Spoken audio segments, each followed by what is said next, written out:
Hi, and welcome to another episode of FortiGuard Live. I'm Anthony Giandomenico, aka Tony G. I do a lot of really cool cybersecurity stuff here at Fortinet. One happens to be running our incident response practices globally, also our managed detection and response services globally. And with me here today, I have the mainstay on this series show, Aamir Lakhani, aka Dr. Chaos. How you doing, my friend? Hey, I'm good, Tony. Always good to be here with you. Awesome. Well, we got some cool stuff that I think we both are really excited about talking about during this episode. We're not going to focus on attacks, but I think what we want to do is focus on, because it's been almost half a year of 2022. We're 5 months into it. So I want to talk a little bit about what are some of the trends, some things that might be unique around tactics and corresponding techniques. So I have a few thoughts of what I want to sort of share, what we're seeing within our incident response, but I wanted to kind of get your sort of take on this stuff in FortiGuard Labs. Well, Tony, when we talk about initial access to attacks, right? We always have the traditional things like phishing emails, denial of service. We see ransomware, but a couple of things that I'm starting to see that are, I wouldn't say new, but like I'm seeing more and more of it that I hadn't seen in the past is hardware attacks, hardware additions, people actually modifying hardware and getting access to systems. That's kind of cool. It's more like a spy James Bond kind of thing. Of course, we're still seeing a lot of exploits on public applications. With everyone going to the cloud, it means your applications are automatically public, and attackers are using that. And then, of course, we're still seeing attacks against valid accounts that a lot of attackers, threat actors, are buying valid accounts from multiple data leaks. But, one thing that's kind of got me personally interested, the holy grail of attacks is zero-click attacks. And what a zero-click attack is it's essentially a 0-day that requires no user interaction. And what that means is there's no way to train your users against stopping that attack. A phishing attack can maybe eventually train your users to say, look out for these red flags. There are no red flags against zero-click attacks. Now, luckily, it's not widespread or anything, so don't want anyone to panic. You really do have to take advantage of a 0-day to get a zero-click attack, but it's something that I'm definitely keeping my eyes on. Yeah, that's interesting. Yeah, I do want to, definitely want to talk a little bit more about two of those things that you mentioned, because we're seeing the same thing, in the trenches, with incident response. One where we are seeing a lot of stolen credentials. We work with our FortiRecon folks to, search the darknet, and we're constantly finding additional, credentials that are stolen when we're in the middle of our investigation. Really kind of helps us out. But the one other thing you mentioned as well is exploiting externally public, facing services and applications. I know we say it over and over and over again. I get it. But hear me out here. One of the things that we're starting to discover, at least for the first half of this year, is organizations don't necessarily have a bad patch management program, right? They're patching fairly quickly. What they don't have is the visibility into what's happening externally or what's available out there. What are they supposed to be protecting? Great example of this, we'll follow the breadcrumbs in an incident response investigation, and it'll lead us down to, let's say, I don't know, a Citrix server. And then we know that Citrix server is vulnerable. We'll ask them, hey, you got to patch that now. And, oh, hey, you have, how many more do you have? Oh, I have, these two. Okay, go ahead and patch those. Any more? Nope. As we go along, we find a string. We start pulling that string a little bit more. Next thing we know, we follow the breadcrumbs again. It leads us down into another Citrix server, the same vulnerability that they didn't even know even existed. So the point here is maybe looking at organizations can help. What can help organizations is external attack surface management, like looking at these types of services to get a better picture of what they're seeing, or at least what's available to their organization externally that anybody has access to be able to possibly be able to compromise. Yeah, Tony, just to build on that a little bit. So you mentioned Citrix servers. I want to really build on, what I'm seeing is, any public server. So most of the time when you have a public server, it's running on a platform, whether it's a cloud platform or whether it's a virtual platform. So a lot of people, they have like multiple public applications, but they also have that management of that platform, whether it's someone like VMware, Citrix, AWS, and a lot of people are kind of forgetting to secure that management of that platform, and that's dangerous, because that means not only do they have access to not only just one public application, but multiple public applications, because you're obviously running an infrastructure behind that. And what we're seeing more and more of, basically from our threat research side, is we're seeing attackers focus on exploits on the virtual, on the hypervisor side. Essentially, if they can get into the hypervisor side, if they can exploit the management of the virtual environment, then all of a sudden they're in multiple environments and it's good to go. Now it's like kind of pick and choose for them on like what they want to exploit and what they want to like just skip ahead, and it's too hard for them. Amazing. Great segue into, once they're in the network, what are they doing? Where are they sort of focusing in on? And I will double down on what you just said. And we are seeing that as well in the trenches. We're seeing, let's just kind of follow this here. Maybe it's a Citrix server. They got the right sort of credentials. Those credentials then also are able to get into the admins of your ESXIs of the world and all these other sort of VM instances, and they're encrypting that particular file, the image file themselves, instead of the actual files within the image. We're seeing a lot of that, right? Like you said, they lock them out. So those are things that you want to probably pay a little bit more close attention to. Those, VMs, and not only the VM environments. I think you mentioned just access to the management consoles for everything, because there's been a couple of times where we get in there and they're like, hey, why didn't this security control identify this? Then we go and look. Adversary had admin access from maybe an Active Directory account, which then logged in. That same credentials were used for the management console for, say, the endpoint, security. They shut all that stuff down. Hey, they can do whatever they want, right? I mean, they got keys to the kingdom. So that was one thing. Yeah, so just to recap, so far what we're saying is, how do attackers initially get in? Well, they're using the traditional methods of like phishing attacks, passwords, stolen credentials, maybe hardware additions.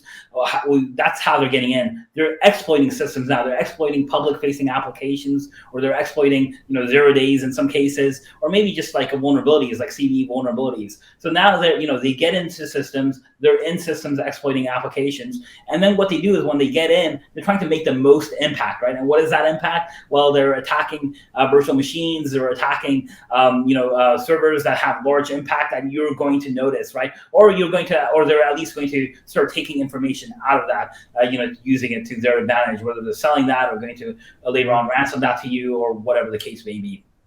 Now, with that though, at the same time, they probably want to be, the actions that they take, I want to make it 100% clear, they're not super stealthy. They make noise, right? They will create digital dust, as I like to say. So if you're doing the right monitoring, you're going to be able to identify this stuff. So what I've seen, and I wanted to talk a little bit about persistencies and what are some of the things that they're kind of doing. And I usually talk about scheduled tasks, maybe being sort of dropped from Active Directory with group policies, or maybe PS exec, and they're kind of copying malware over to a new system, starting it up as a running new service so it can survive a reboot, or maybe modifying, and that stuff still happens. But what about this, Aamir? I think they are getting so successful at establishing C2s. They'll have 10 or even more C2s, communicating back, right, to their command and control infrastructure. They're just going to forego some of those traditional persistencies, because look, hey, if 5 of them get caught, they still got 5 more that they can do. And then while you're figuring out those other, 5, they probably added another 5 or 6 more. So that also, I wouldn't say it's lazy. I think if they can minimize their activity, right? Because everything they do makes noise. If they can minimize it by still achieving the same goal, more power to them, you know? Yeah, so absolutely. So a lot of times when we're investigating systems to see if they're compromised, you're looking at like, these little pieces of digital dust, as you said. You're looking at things like, hey, is there persistence? Is there registry changes? Whatever they could be. And normally attackers do want persistence, right? Because they want to survive a reboot. They want to make sure that they're still on systems. But what's happening these days is that attackers know you're looking for that. So they really don't care about persistence because they don't care if they lose connection to one box because they have like hundreds of boxes compromised in an organization that are connected back to them. So even if they lose connection to one box, when that one system comes back up, they're just using one of their other connections to reestablish command and control. So now it's all in memory. It's very difficult to do forensics. It's very difficult to do threat hunting against those systems. And attackers are just basically, it's so easy for them. They don't even care about like establishing persistence to go back into the system because they figure they're always going to have some vulnerability they can exploit. Yeah. Aamir, are you telling me that we should have a new technique under persistence for the MITRE ATT&CK framework that says multiple C2s? I don't think that's exactly what I said, but sure, why not? That sounds like a good idea. Awesome. One thing I wanted to mention, I know we're talking about, sort of techniques, whatnot, but on the defensive side, if we still stay on the actual subject of multiple C2s, one of the things that, we see a lot of organizations not necessarily kind of doing, and you probably could do that and really save yourself a lot of time, is on, whatever servers you have in your environment, if they don't need access out to the internet, don't give them access, right? Don't kind of give the actual sort of threat actor also a path in to those particular servers. Obviously, some servers may need access out to the internet. Identify what that limited access is and really be able to condense it down to just that, and then flag on anything that you may sort of see on your edge, perimeter devices that it may be trying to, communicate out with. It may be a misconfiguration, or it may be something anomalous that you probably want to dive into because, I don't know, maybe it is something malicious. Now, Tony, I do agree with you, at least in principle, but I would say that like a lot of organizations have a hard time with that just because of the amount of cloud applications and public applications that they have.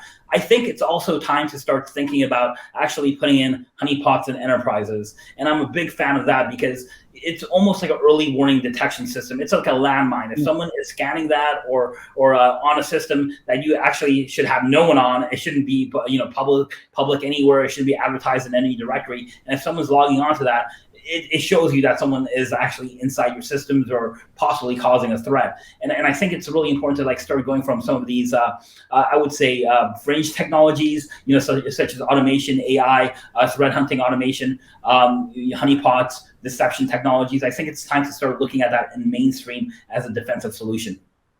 Yeah, it's almost like it's the first level analyst, right? Right, exactly.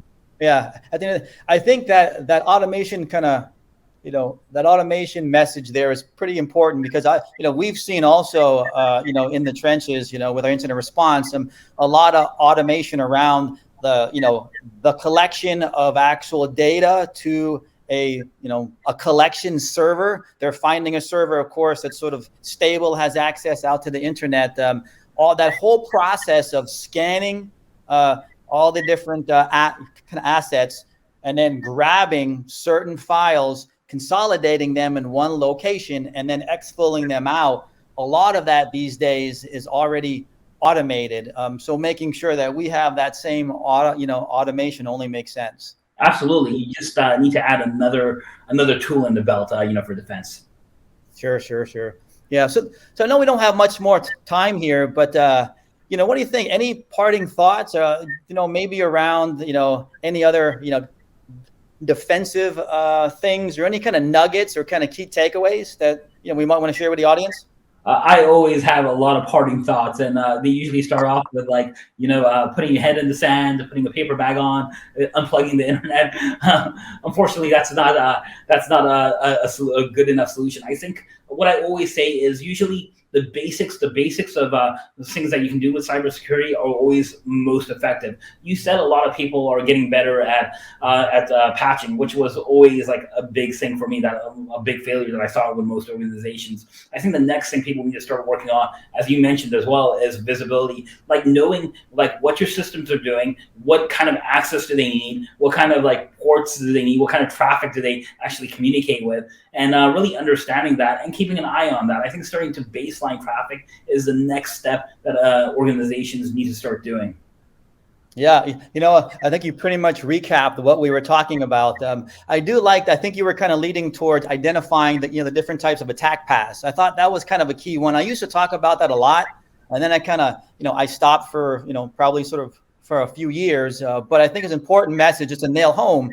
Understanding the adversary's kind of attack paths to the, crown jewels, I think is really important. I think you kind of alluded to just kind of making sure, you know your assets, how they, communicating, where are they being able to, communicate to. I think when you identify the vulnerabilities on those particular systems, you can see the hops from path to path as far as what an adversary might sort of take. Having that information might kind of sort of at least be able to tip you off on where you want to kind of look if you are trying to hunt for the adversary in your environment. Absolutely. The threat hunters, the threat actors are going for shortest path of success as well, so you should know that. Awesome. Well, I think that's all the time we have. I think I'm getting the curtain call here. So, hey, Aamir, it's always a pleasure actually having these conversations with you, bro. I know we have a lot of them offline, and I can't wait until we're having an opportunity to be on one of these things again. So really appreciate it, bro. Yeah, dude, I'm going to call you out. Aren't we supposed to do like a podcast together or something? Or yeah, we're probably supposed to do a few more. So let's make sure we do that on our checklist, man. Well, folks, thank you so much. So until next time, it's another episode of FortiGuard Live. And I'm, Tony G. And we'll see you soon. All right, guys.